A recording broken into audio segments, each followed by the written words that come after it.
Well, welcome to our first episode of Actually Olympia, the I'm podcast. very excited. I know you and I have been planning this for some time. It's been a trip and a long gestation, but now we're here, and I think it's going to be a really cool thing for our community. Yeah, me too, Kelly. I'm excited.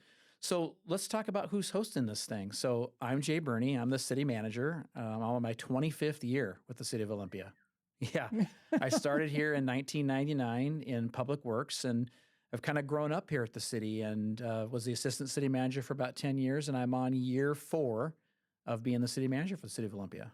Well, congratulations. I am Kelly Pursbrassett. I'm the Strategic Communications Director for the city. I am about to close out my 9th year at the city. It's been a blast. I spent a lot of time in higher education communication, teaching, that sort of thing. It's been a wonderful transition. A lot of things were the same, caring about the community. I used to work at South Puget Sound Community College. Go Clipper Nation. But I love working at the city. Great people, great work, and it's just been fantastic. It is a pretty awesome place to work. If you say so yourself. I absolutely do. So, Kelly, let's talk about what we're hoping to accomplish with the podcast. Well, what we wanted to create with Actually Olympia, the podcast, was a touch point with the community where residents can hear directly from us on the issues the city is moving forward that are priorities for the community, that are priorities for council. It's an opportunity for us to really take the time to dig into an issue, dig into a topic. More than you could on a website or a social media post or even a study session or a council item. So this is an opportunity to really sit down, talk to people, ask questions, and give the community some insights.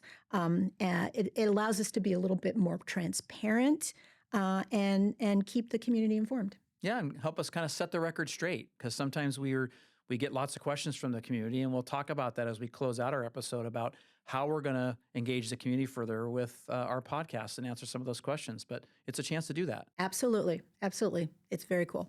So let's get to today's topic and guest. Welcome, Darian. Thank you, Jay. Good to have you. Hi, Kelly. Good to see you.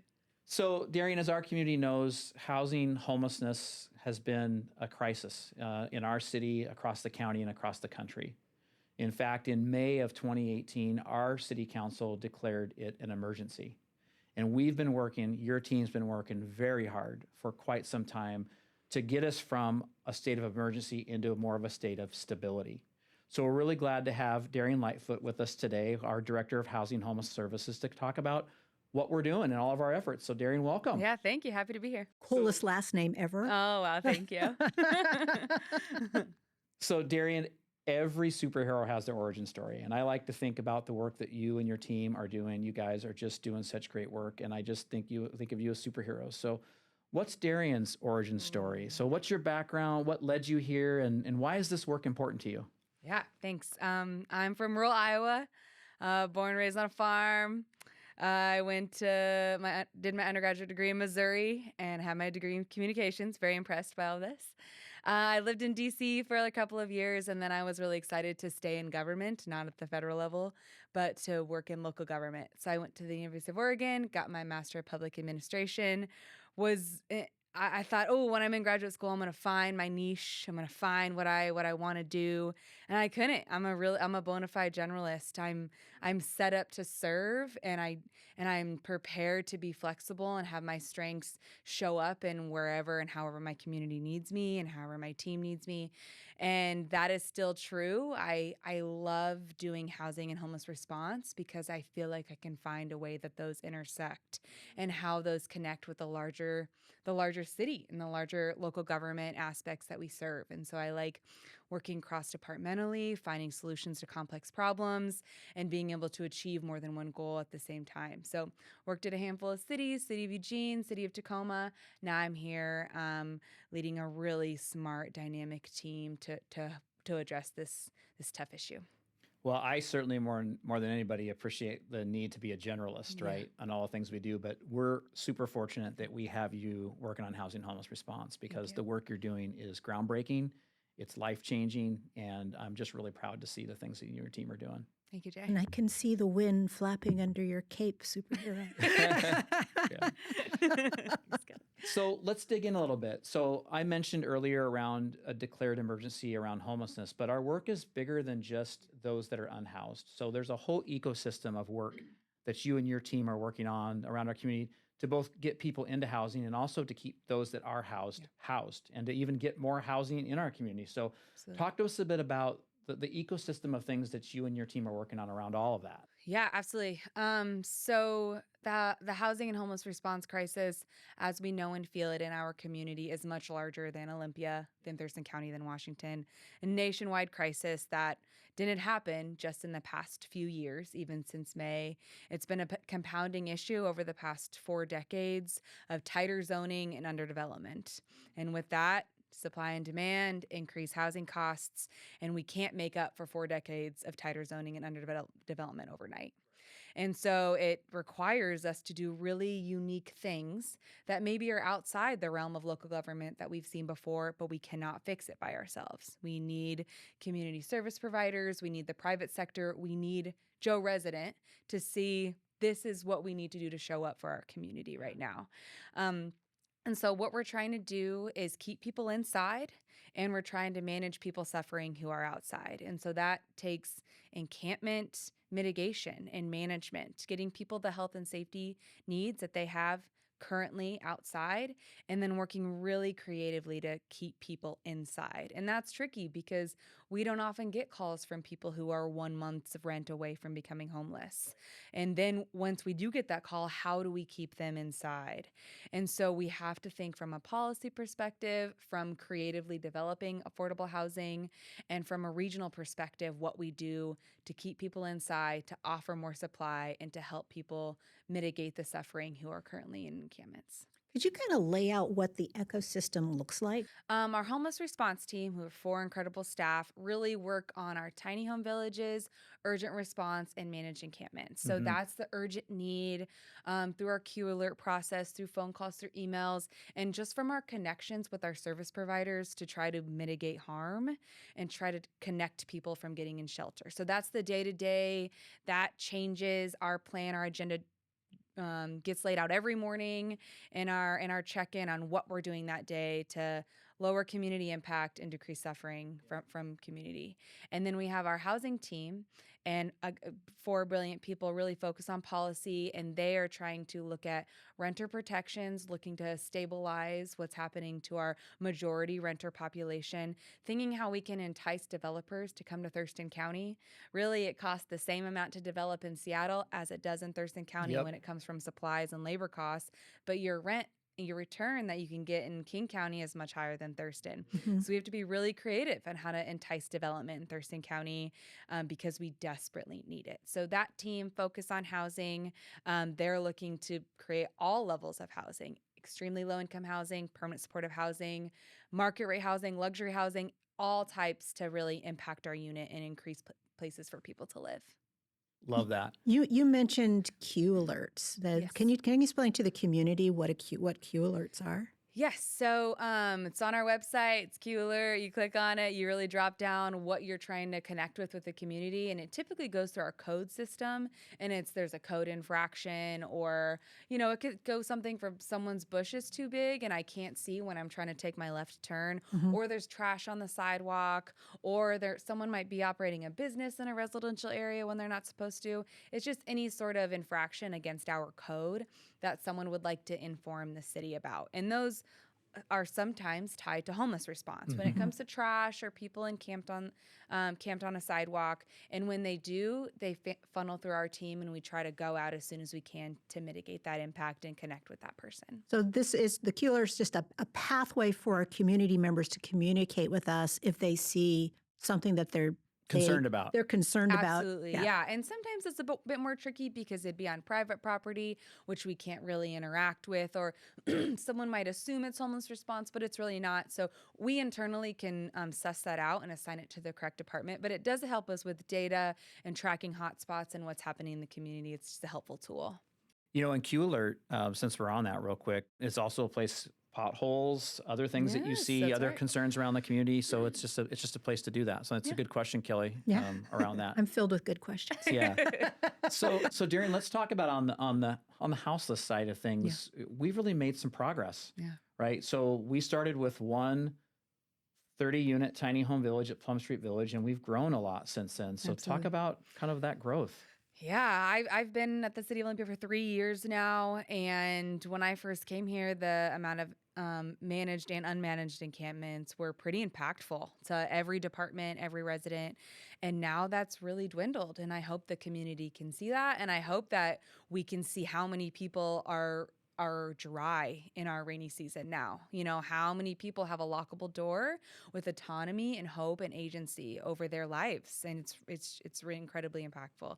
So yeah, Jay, as you're saying, 30 units currently, and went 5 years ago, and now we're about 200 That's incredible. of temporary housing units for people, which you need when someone's been living outside for so long. Asking them to go inside to an apartment is a huge transition, and so we're excited to have supports for people to come inside to a tiny home village. We can stabilize, we can get folks their ID, we can give them a shower, meals every day, and then look to transition into independent living.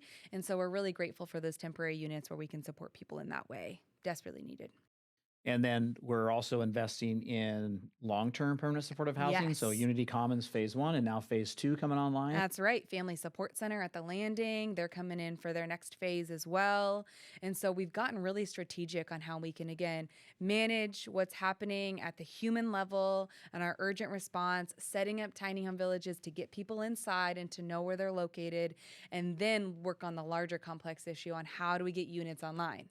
How do we make units deeply affordable for people who are exiting homelessness to find stability? So yeah, working on all areas of the spectrum with our regional partners and with doing new innovative things. I mean, there are some things that we're leading the way, and there's some things we're in the top 5, you know, not necessarily competing, but competing for funding, Yeah. looking to be innovative in state and federal grant opportunities. So I'm feeling good. There's not one thing that you can push forward and try to address. You have to move everything forward incrementally, because if you do too much homeless response, you're not addressing the supply side to then Right. get people inside, and vice versa. So you got to do it all. You got to do it when funding's available, and you got to do it when the time is right. Yeah. You know, and we're seeing, you spoke about funding.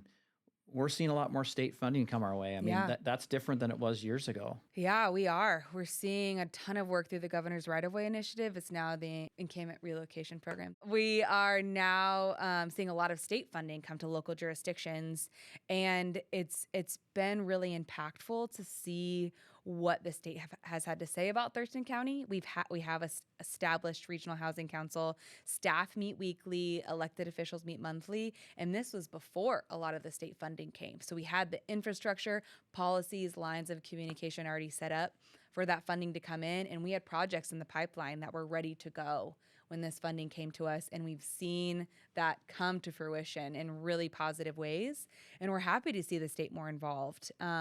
And it's been a good balance of the state saying, here is the funding, and allowing local jurisdictions to do what they do best. We've Yeah. been in this work for a long time. Fund our programs, keep our initiatives going, and look what we can do and keep people inside. And pairing that together has had a lot of success. You've seen encampments throughout the city not become repopulated because we've been able to get people inside in a way that we know works best. You know, when I think back to 2018, when the council first declared an emergency around this, we didn't have state funding.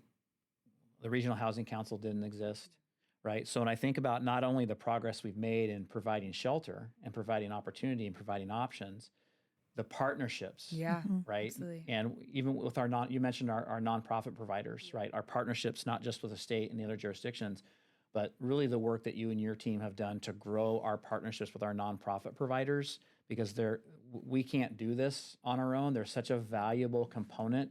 So could you talk just for a minute about our nonprofit partners and kind of how they fit into this mix? Yeah, as I said previously, the city can't build housing. We can't also operate a shelter. So we need developers and nonprofit providers to do that for us. And in order to do that with our nonprofit providers, it feels like because of how we are placed, we're in this position like we can't provide this, we can't provide this. And there was this just immediate tension on being able to do that successfully. But we've both learned a lot and grown from each other. We've learned a lot on how to care for people and how to do homeless response. And our providers have learned how we can collaborate with government and do really great work. And so now we have several nonprofit providers providing wraparound services at different tiny home shelters. We have really great relationships. We meet 2 to 3 times a week on how we can improve our support. They can improve their operations. We know residents by name, like, our crew and familiar faces. Like, I've been working with so-and-so for 3 years. They're in a tiny home shelter now. And then the provider's like, no, they got an apartment. They got a job. They're That's awesome. housed. And this full circle of seeing people from the street to an encampment, to a tiny home, to being autonomous. And at every point, they've been connected with someone from the city, whether it be funded through us, homeless response, OPD, crew, and it's been incredibly impactful. Really powerful. Yeah. Really powerful. Yeah, and you've talked about the benefits of, because we get this question a lot around managed camps, right? Is that the city's role to be setting up camps that are managed?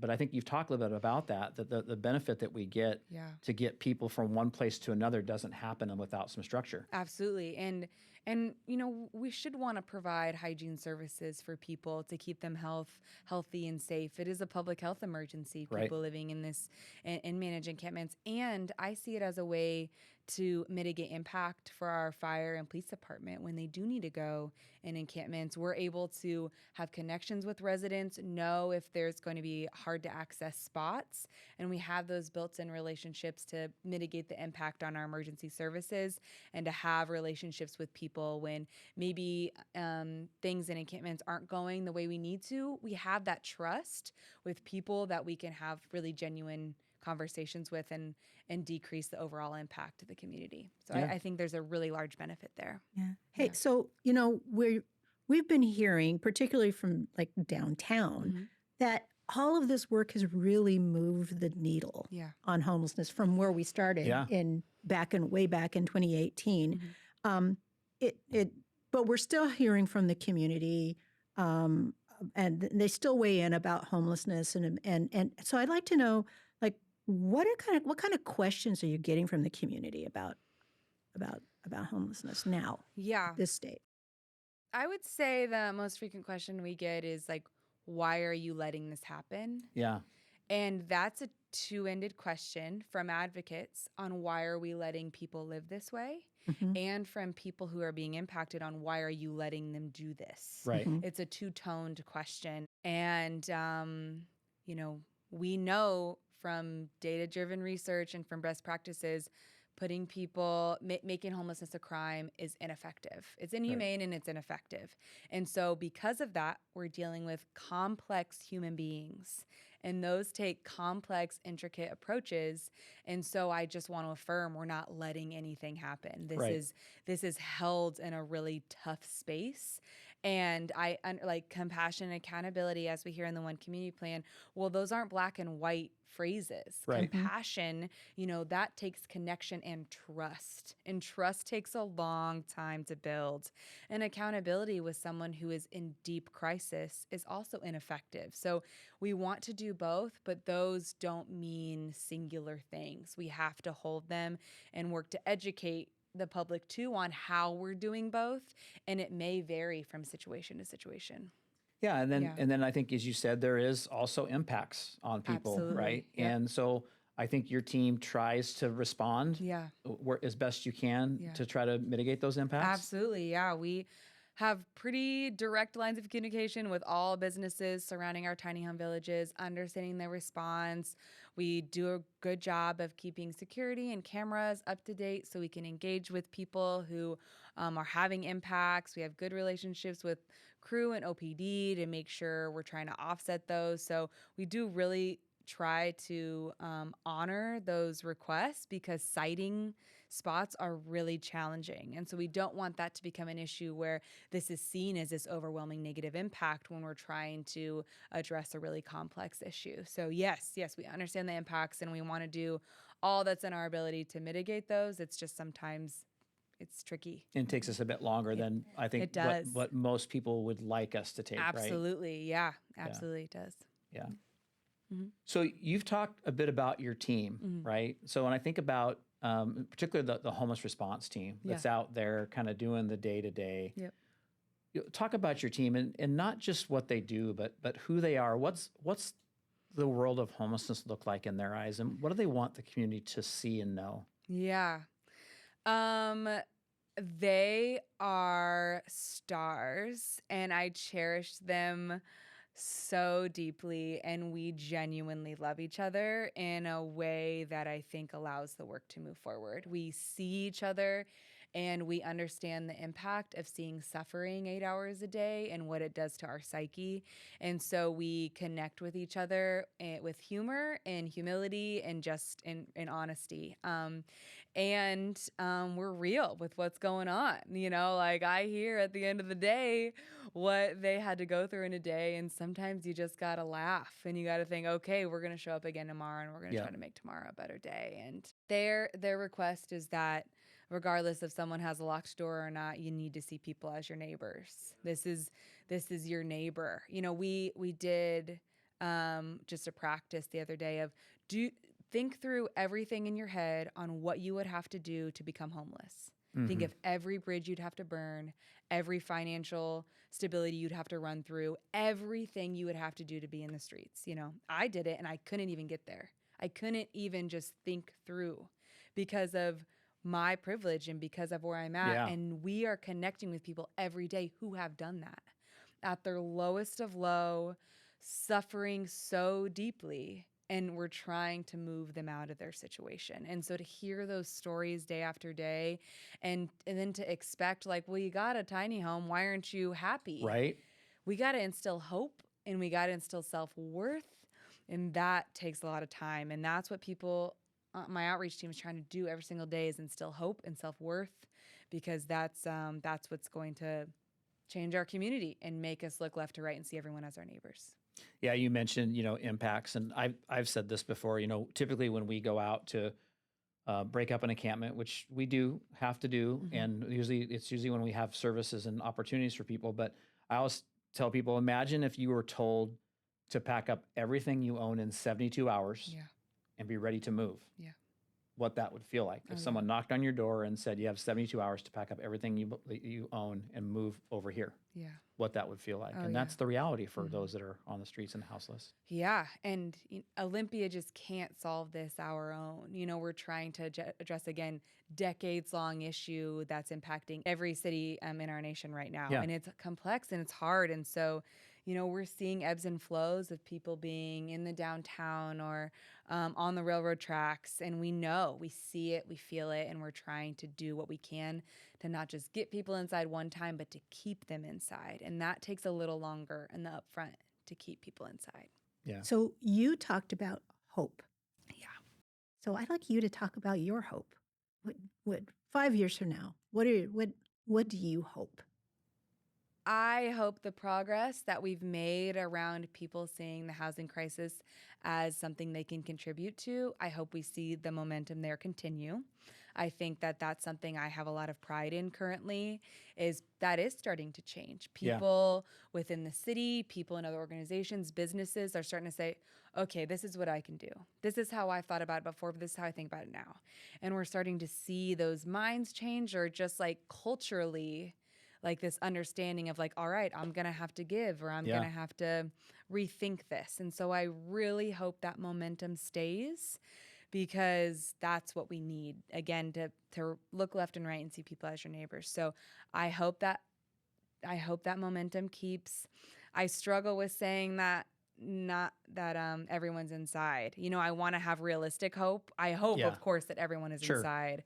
But I also want to set us up for success and not be naive about how massive this crisis is. Yeah, so, we all want to live in a world where nobody's homeless, absolutely, right? And whether that's 5 years or 10 years, I mean, that is our goal. That is our hope. Absolutely. Right, but being realistic about it, to your point, Darian, is important. So I hope we continue to see culture change in how people reference people living outside and what the impacts of the housing housing crisis are doing to everyone, how that has been exacerbated by COVID, and how we need to really band together as a community to try to move this forward.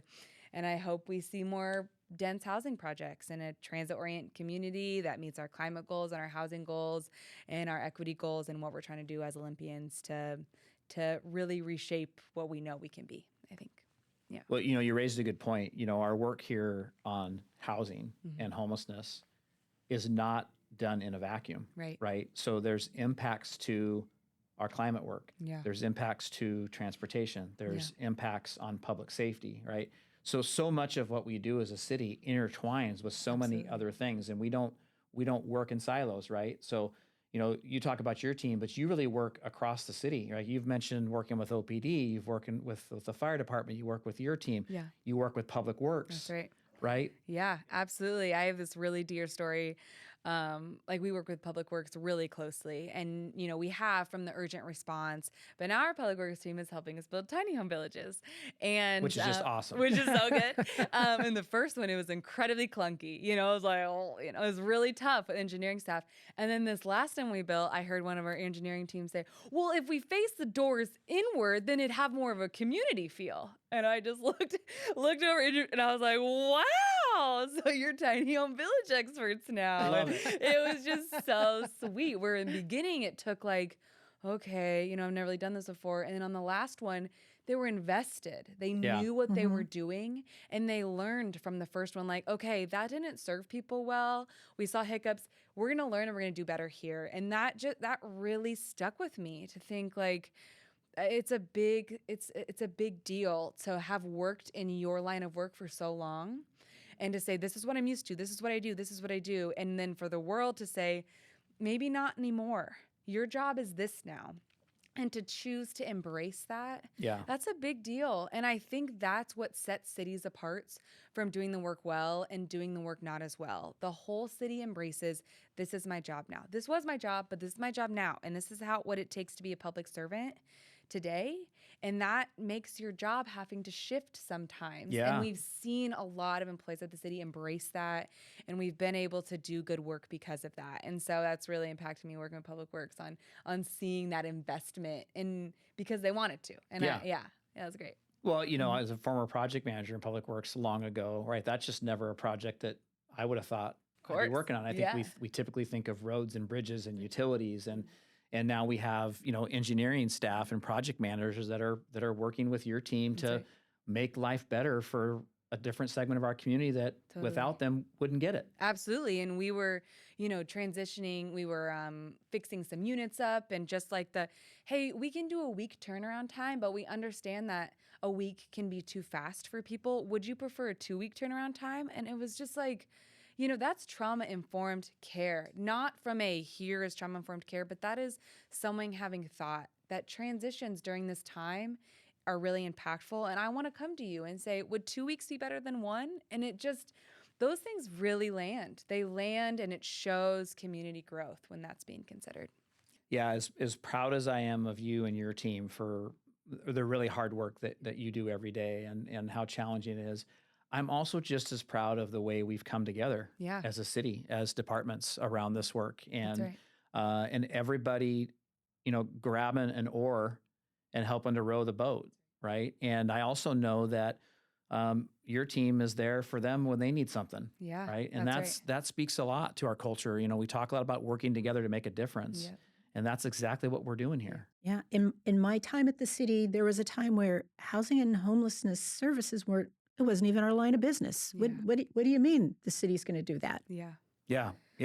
And now we've got a whole department around it, right? Yeah. And we're learning too. This is just a new line of business for the nation.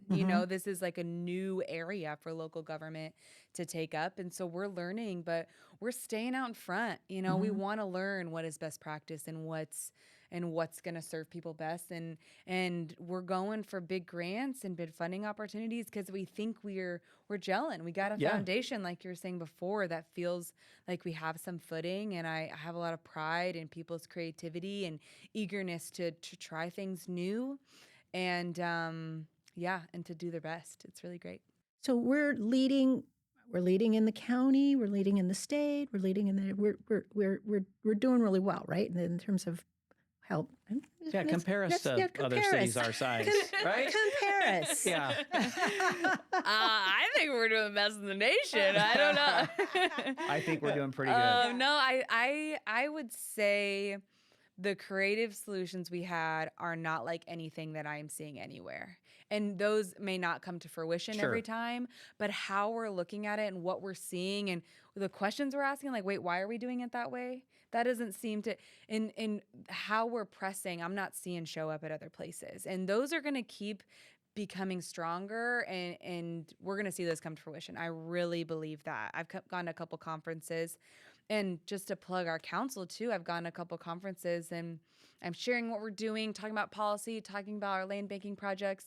And they say, how do you get your council to get on board with that?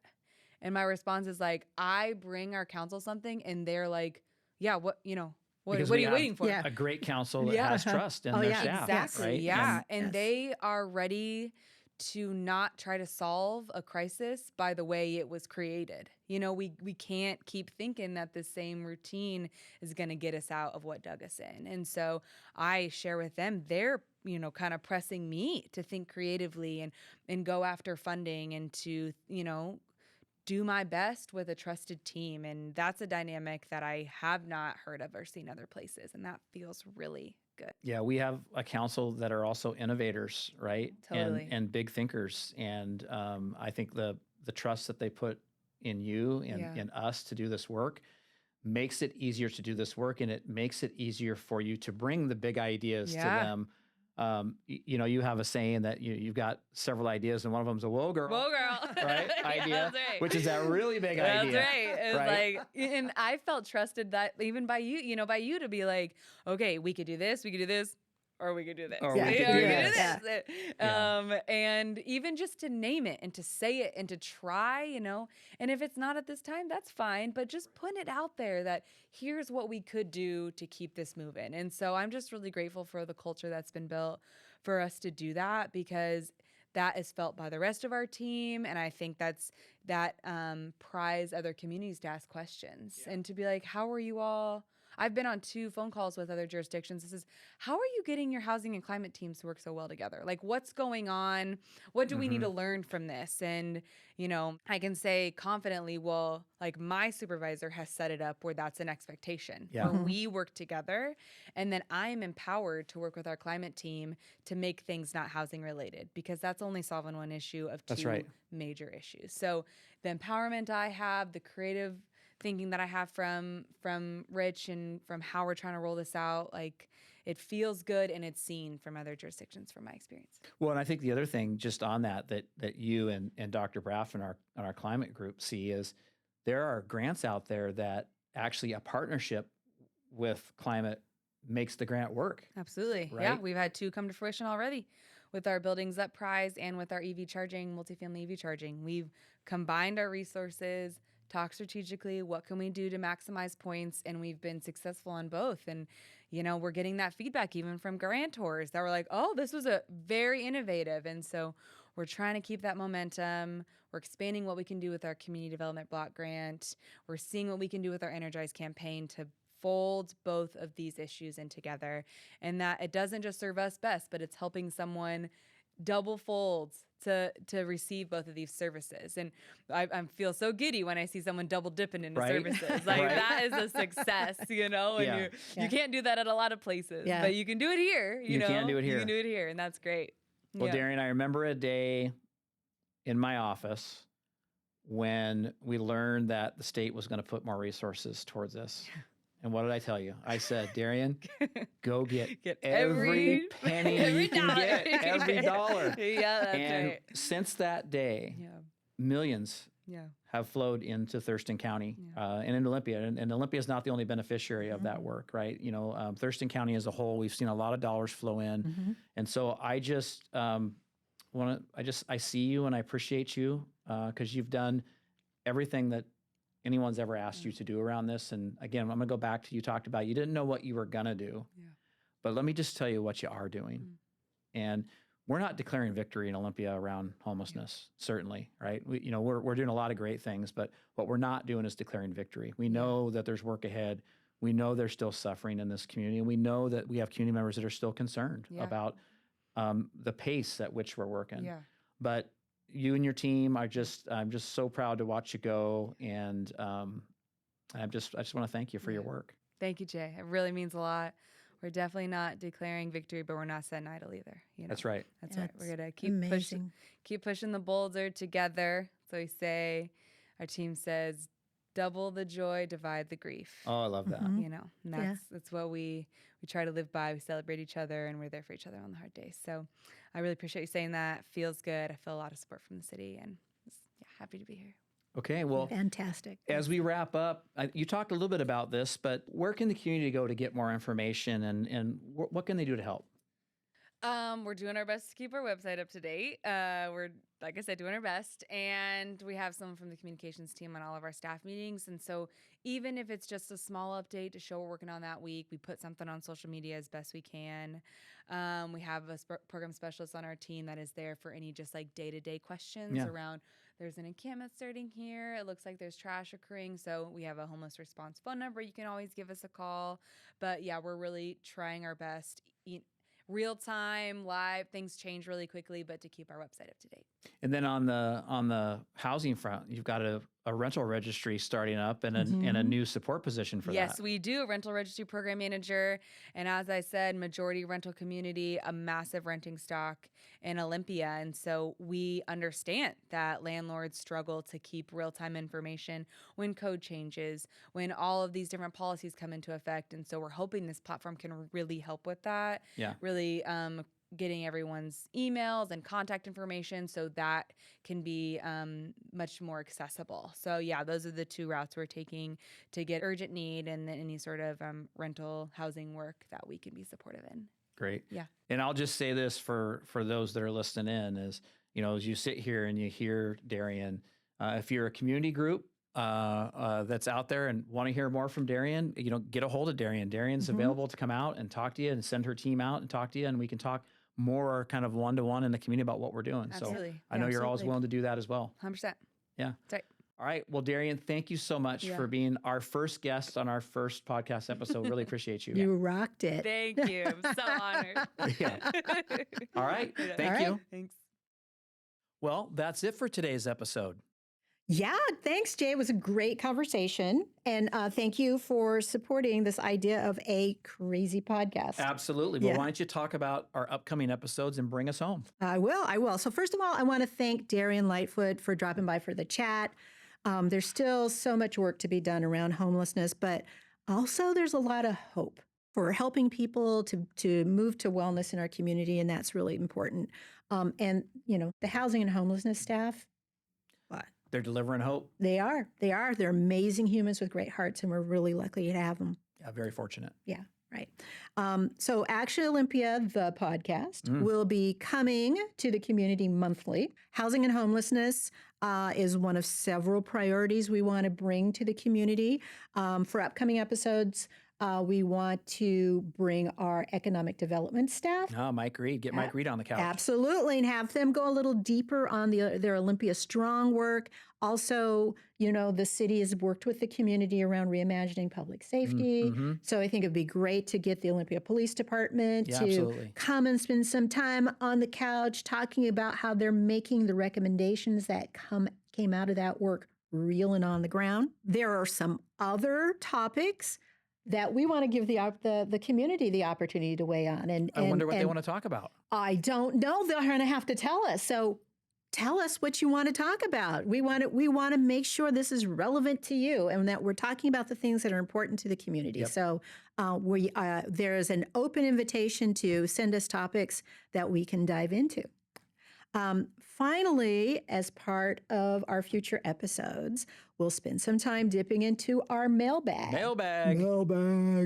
And some questions, and answer some questions that were submitted by Olympia community members. Will I be able to phone a friend on some of those answers? I think phoning a friend is a great idea because I might look like it, but I don't really know everything.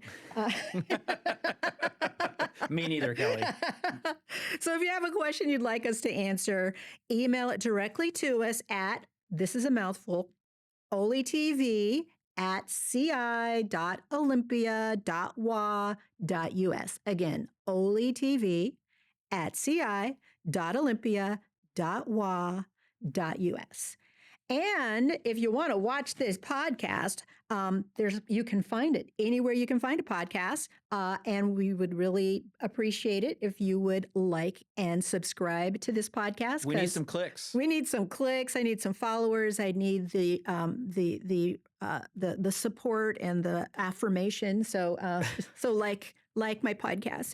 The video version will be on olitv3.com.